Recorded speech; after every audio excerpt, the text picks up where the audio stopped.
Est-ce que toi, du coup, tu te définis comme quelqu'un de forte? Euh, En tout cas, c'est comme ça que c'est en comment dire, c'est en faisant preuve de courage et de résistance et de force que j'ai réussi à avancer. Et le truc, c'est que je suis pas que forte. J'ai des moments de force et j'ai des moments de faiblesse. Donc je peux pas prendre que la force en fait. C'est ça moi dans mon dans mon cheminement que j'avais pas intégré en fait. Je parlais tout à l'heure voilà de parler des émotions. Bah, en fait les émotions c'est un peu la part de vulnérabilité qui ou la part de sensibilité qu'il y a en moi que j'ai pas forcément accepté par exemple. Tu vois, j'ai pris que la force parce que c'est ce qui c'est ce qui m'a protégé pendant X temps. Mais je peux pas. C'est comme s'il manquait quelque chose si je regardais pas aussi les faiblesses qu'il y a derrière ou les points sensibles qu'il y a derrière. Et c'est ce travail-là aujourd'hui que je fais. Mais du coup, le côté force, non seulement ça m'a protégé, mais en plus, c'est ce que les gens ont l'habitude de voir. Aujourd'hui, les gens ne s'imaginent même pas que je peux avoir des peurs, que je peux avoir des doutes, que je peux avoir... c'est un concept dans la tête des gens. C'est un concept dans la tête des gens. On me dit, mais quoi, toi, t'as peur? Bah oui, H24 en fait, tout le temps.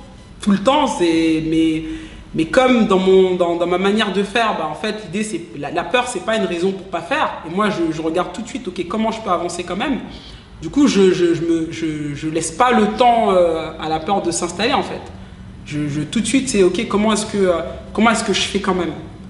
Mais du coup, bah, les gens ils se sont habitués à voir cette force que je montre et à ne pas. Et aujourd'hui, ils n'imaginent même pas que derrière, il y a autant de points on va dire, de faiblesse, tu vois, que moi-même je voyais peut-être pas forcément et que ça fait partie du travail d'honnêteté. Sur quoi en fait il y a des limites et sur quoi on travaille en fait. À quel moment justement trop de force, on va dire comme ça, à quel moment trop de force devient une faiblesse? Bah, en fait, quand ça t'empêche de voir justement cette faiblesse. Voilà, quand ça t'empêche de voir.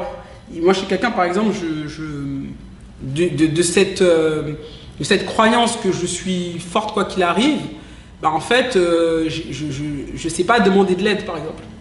Voilà. Si tu te dis, voilà, bah, t'es assez forte pour le faire, tu ne demandes pas d'aide.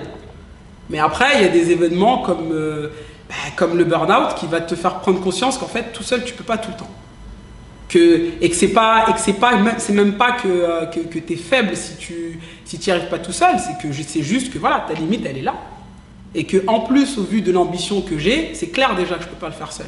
Donc, savoir où est-ce que je suis limité et savoir à partir de quel moment, en fait, bah, il y a besoin de s'appuyer sur son entourage, tu vois. Il y a des limites qu'on ne peut pas dépasser. Ou on peut tous les repousser. Je pense qu'on peut les repousser d'une certaine manière à partir du moment où on a conscience déjà de la limite. On a conscience de la limite. On a vu des gens, par exemple, qui sont... je vais donner un exemple radical, tu vois, quelqu'un qui est en fauteuil roulant, tu vois. Voilà, est-ce que tu peux dire à cette personne, bah en fait, si, tu peux marcher, bah non. Mais par contre, c'est pas parce que tu peux pas marcher que tu peux pas faire. Ça veut dire que tu sais que ta limite, c'est que tu peux pas faire il pourra pas faire avec ses jambes, mais qu'est-ce qu'il peut faire même s'il n'a pas ses jambes pour l'accompagner en fait. Tu vois, c'est comment est-ce que tu peux faire quoi qu'il arrive autrement si tu peux pas faire comme tu veux faire, comme tu voulais le faire en fait. Tu vois, mais pour ça en fait, c'est de voir, d'avoir conscience de la limite, qu'elle soit claire et de te dire ok, à partir de cette limite, comment est-ce que tu fais? Qu'est-ce que tu peux faire? Avec quoi tu peux le faire? Tu vois. Et oui, après, dans ce sens-là, tu peux le repousser. Quand je prends l'exemple de la limite de ok, tu peux pas faire seul, bah, tu peux faire quand même ce que tu veux. Mais du coup, tu vas t'appuyer sur d'autres personnes, par exemple. Du coup, connaître ses limites, c'est ce qui permet de s'épanouir pleinement dans son cadre, ou connaître ses limites, c'est ce qui permet justement de s'en émanciper? Quand on pense justement à l'exemple du gars en fauteuil roulant, tu lui dis ok, tu peux pas marcher. Bah, du coup, qu'est-ce qui va se passer? Est-ce qu'il... Bah, en fait, ça va dans c'est les deux en fait. Ça veut dire que dans ton, enfin, t'acceptes que ton cadre, bah, t'acceptes ton cadre à l'instant T et tu regardes en fait comment est-ce que tu peux, parce que c'est, enfin, s'émanciper. Je sais pas si c'est ce qu'on recherche en tout cas, mais l'idée, comme je disais tout à l'heure, c'était de cheminer. On est là pour cheminer et on est là pour avancer. Donc cheminer, ça veut dire bah, t'avances quoi qu'il arrive en fait. T'avances quoi qu'il arrive. Donc quoi qu'il arrive en fait, voilà, l'idée c'est pas de rester non plus dans son cadre. Tu vois, tu le connais, mais il évolue ton cadre tout le temps. Le cadre il évolue parce que le chemin il évolue tout le temps. Donc après peut-être que dans ton cas tu vas avoir telle personne et plus tu vas avancer, plus il y a des gens qui vont partir, plus il y a des gens qui vont venir. Il y a plein de choses qui vont, enfin c'est tout le temps en mouvement. C'est tout le temps en mouvement et c'est pour ça que tu vois, on parle beaucoup de sortir de sa zone de confort, etc. Et ça c'est je pense que c'est quelque chose qui est peut-être aussi pas très bien capté parce que quand on entend confort, on se dit mais on est bien, pourquoi on va sortir?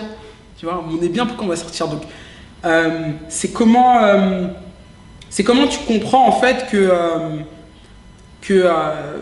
en fait la zone de confort c'est la zone d'habitude, mais que c'est pas le fait de sortir pour sortir en fait. On a parlé de l'appel tout à l'heure, c'est quand ça t'appelle, tu vas sortir. Quand ça t'appelle, de toute façon, tu vas y aller.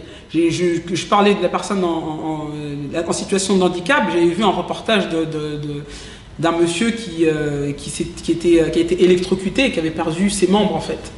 Tu vois. Donc lui, pour le coup, il peut pas, il est très limité, en fait, dans sa manière d'être. Mais c'est à partir de ce moment-là qu'il a commencé à faire des compétitions. C'était un truc à la nage qu'il avait fait, je sais plus. Il a traversé la Manche. Voilà, je sais pas si c'est la même personne qui avait fait un circuit Paris-Dakar, enfin un truc, je sais plus trop en fait, mais à partir de ce moment-là, il a jamais fait autant de choses qu'avant. Je sais pas si tu te rends compte. Je sais pas si tu te rends compte comment en fait c'est nous qui nous limitons et c'est comme quoi lui il avait envie de prouver que c'est pas parce que tu parais limité que tu l'es en fait. C'est un truc de malade. Mais du coup